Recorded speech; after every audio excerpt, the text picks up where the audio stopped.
Hello, good morning, good afternoon, good evening, whatever the case may be, whenever, good middle of the night. I don't know, whenever you're watching this episode, welcome back to GC 365. We are on day 235, August 23rd, and I'm Nadia Bosch. I am the Extended Hands Coordinator at Mill Creek and the Kids Worship Pastor, and I am Jon Bosch. Nadia's had the pleasure of being married to me for a heck of a long time. And I help out in J-High a lot. And yeah, and we are going to be talking about... yesterday was Nadia's birthday. So let's everybody wish Nod a happy birthday. I like to celebrate like the whole week, right? Yeah. It's kind of not even the whole week. I kind of like the whole month. You like the month? Yeah. Or the summer. Or you could do the summer, whatever the case may be. Yeah, it was my birthday. So if you see me, I still take happy birthdays. It's cool. Yep. So we are going to be talking about Job. Complain. That's what my mom always said. Complain. That's all you ever do. You ever heard that? I have. And so we're going to call this Suck It Up, Buttercup. I think so. That's the title of... Yeah. Of what we're talking about. We got Job 8, 9, 10, 11 that we're talking about. We're just going to kind of go through this, lump it up all together. But Job's got some friends, he's like in a group, they're talking, hanging out. I don't know exactly. That's kind of what I'm picturing is they're there. Yeah, there's a few of them together, and he's doing a lot of complaining. Yeah, so Bildad is, they're talking all this stuff. Bildad's trying to talk to him, trying to tell him some things. And he's going, you sound like the blustering wind or a blustering wind. And I picture this as like, to me, the thing that I thought of was Charlie Brown's teacher. Wah, wah, wah, wah, wah, wah. Bildad is hearing Job and just wah, wah, wah, wah, wah, wah, wah. Yeah, he's going, bro, I can't even hear you anymore. No. Like, you're annoying. This is old. And he's telling him, Job, dude, you remember that stuff we learned from our ancestors? Do you remember all the, the Israelites and all of these things? You need to learn from that. You need to quit complaining. Remember the past. Remember your history, and let's learn from it. Learn from it. Go home. As parents, we have 3 kids. So as parents, we can relate to this, right? Any parents, I'm sure, can relate. When you were a kid, you thought your parents knew nothing and that they couldn't understand anything you were going through, right? Or any mistake that you were about to make. Well, and every little thing is, there's all these amazing things. And then what do? They complain about they got the wrong ice cream flavor, or you got the wrong Ruin thing the whole for month. dinner. Yeah, whatever it is, like you go on this amazing vacation and do all these wonderful things. And then the one thing that you mess up, you hear about it all day long. Space Mountain was broken. So you never hear about that from me, though. I don't. Nadia, never. She never complains. Never complains. Never. Actually, I was paid a lot of money to say that. That might be one of our more recent things that we get in arguments about, like the various complaining. But we'll go into that later. But so Bildad is trying to tell him this, and he's saying all these sorts of things. Godless disappear like an uprooted plant, as if they never existed. So he's telling Job, keep acting like this. You're going to disappear as if you were never even here. There's no legacy for you. There's nothing for you to, spread the word of God or anything like that. If you just keep this attitude towards this, if you don't learn from your history or your mistakes or things like that, quit talking like this and do something about it. And then Job comes back and he's like, yeah, but you don't get it, man. God created me. It's like God created me to spite me. That God created me just to crush just to mess with me. Yeah. Right? He just did this like a little puppet. He just wanted to play with me as if, that's how God is. He just wanted to hurt him every time he does, Job does something or whatever. He's saying God is there just to hurt him or make fun of him or tear him down, put him in the dirt. And it's just, he goes, I can take a bath and wash my clothes with lye, but God's just going to throw me in the ditch and get me all muddy. Yeah. And no matter what, I'm going to be found guilty, no matter what. That's going back to our children. That's sort of like that. You never listen to me, or even us.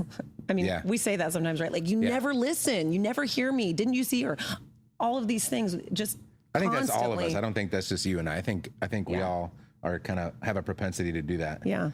And he's talking about, he goes on to say, God laughs at death of innocent and all these things. I mean, he's got this really skewed and he destroys image of God, the wicked and the blameless together.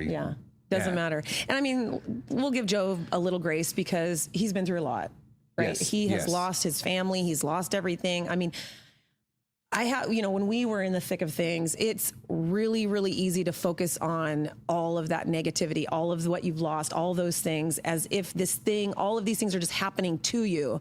And instead of happening for you. Yeah. When it was in the moment for us in those times, and it wasn't just a moment, right? It was a long period of time that we were just going through the most difficult time of our marriage. And I had those thoughts like, why is this happening to me? I grew up in a family with addiction and with turmoil and trauma and all these things. And then we're married and everything's wonderful. And then we go through this hard time. And I just am like, why is this happening to me? I thought like growing up was the thick of it. I thought that was the worst of it. Yeah. Why would God do this to me again? Yeah. And then when I was in, the thick of in the mud of my addiction, I was just praying. I thought that God was just going to take it from me. Like I was praying, It's going to disappear. I need to go to bed tonight. I need to wake up tomorrow morning and this is all going to be gone. But that's not how it works. No. And it's hard to see past that. And there was a moment, not just a moment, but a time for both of us when we had, Bildad is the friend. He's trying to give Job some wisdom. And we've had friends in the church and everything. That's one thing that we've done that I think a lot of people don't do is keep surrounding themselves with faithful people. Because if Job would have just left and not been around these people, his friends and things like that, it's easy to just continue down that path of negativity and complaining and woe is you're left me to your own and thoughts. Yeah. So he does go back in and talk. Well, we were talking, he's like, well, give me a second. I know you got all this stuff to say, but give me a second to complain some more to God. Yeah. What you're saying makes sense, but just let me have my few minutes of complaining. Let me have my few minutes of self-pity, and then we'll go from there. And then, Zophar jumps in like, okay, enough is enough. It says, he says, is a person proven innocent by talking a lot? Again, he's like, come on, quit talking, Job, quit complaining. And Zophar says, should I stay silent while you babble on? Can you solve all the mysteries of God? And then this was one of the quotes that, John loves. He says, an empty-headed person won't become wise any more than a wild donkey can bear a human child. But when we're in the thick of things, we have all of these ideas that are totally out of whack. Yeah. Make no sense at all. We get illogical, and actually anger and all of those things, it does stuff to your brain. It chemicals wash over your brain. So literally logic does go out the window. It doesn't exist. You can't think properly. So it is really important to surround yourself with wise people who will put you in check, wake you up, like, suck it up, buttercup. Okay, that happened, but you need to move on. Prepare your heart and lift up your hands to him in prayer. He's saying, okay, you've got all that. You've had a tough life. Yep. It sucks that happened, but now it's up to you. But you've got to trust in God. You've got to lift your hands up to God. You've got to love God. You've got to do these things. And otherwise you're just going to be sitting here miserable forever. Until you die. And I was just thinking, it is easy though to point out complaining in others. I know that I get a little defensive at times, maybe because I might be complaining and I don't really realize it's complaining. I'm like, well, I'm not complaining. I'm just telling it how it is.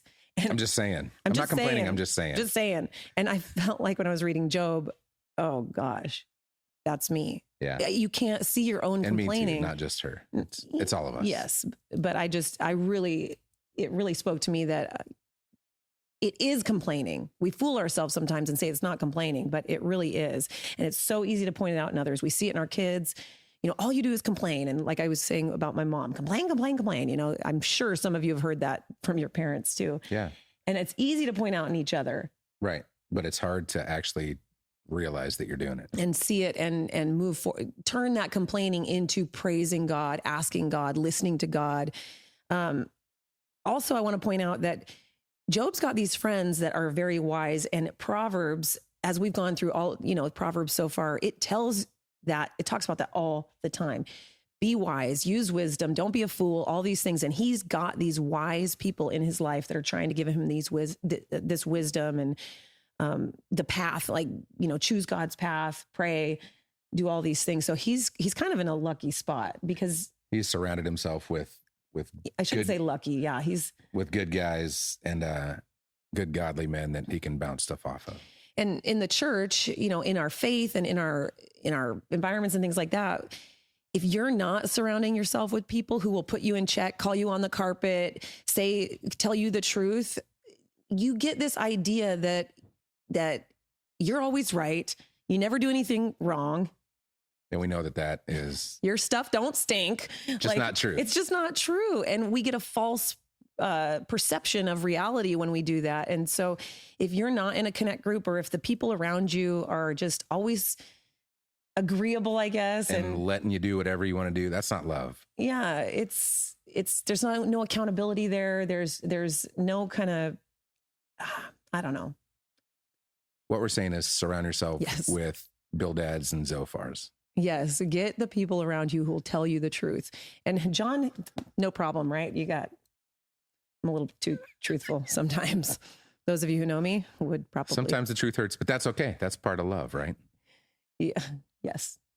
It can be tough love. We could soften it a little bit, just a little bit. So then we kind of go into Corinthians, and it's kind of an overview of the New Testament of what God's given us and done for us. And it's kind of neat because Paul he repeats himself a little bit.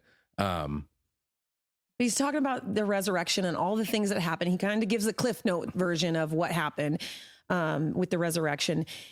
And he's even telling them that he's not even worthy. He doesn't even know why he's an apostle, because he condemned, he's the least of the apostles. The least, because the way he persecuted the church and all of those things. But he knows that God put special favor on him. And I find it so, I don't know, it's just one of those moments where you're going, he's talking about all the people that saw everything that happened, all the people that saw the resurrection and saw Jesus and were witnesses and all these things. And he's saying, so if that's not true, we saw it with our own eyes, they saw it with their own eyes, there's writings about it and all these, then we're a bunch of fools. We're lying. We're lying to ourselves. We're lying to each other. Like, how could this be our faith? It's all a big joke if this isn't true. Yeah. And he's just reminding them that, like, no, lots of people, it's been witnessed, it's been seen, it's been documented. The history is there that the resurrection is real, and to cleanse yourself of these sins and all these things, you need to. And that there's an order for the resurrection. Like Jesus went first and we're to follow. Yeah. That we will be raised from the dead, when Jesus will come back, and all of these things, these will happen. We've seen it. Jesus is our proof. And then we finish up with Psalms. David's talking about just feeling really bad about his sins, I think. Yeah. He's kind of down in the dumps, and he's talking to God as if God is doing these things to him.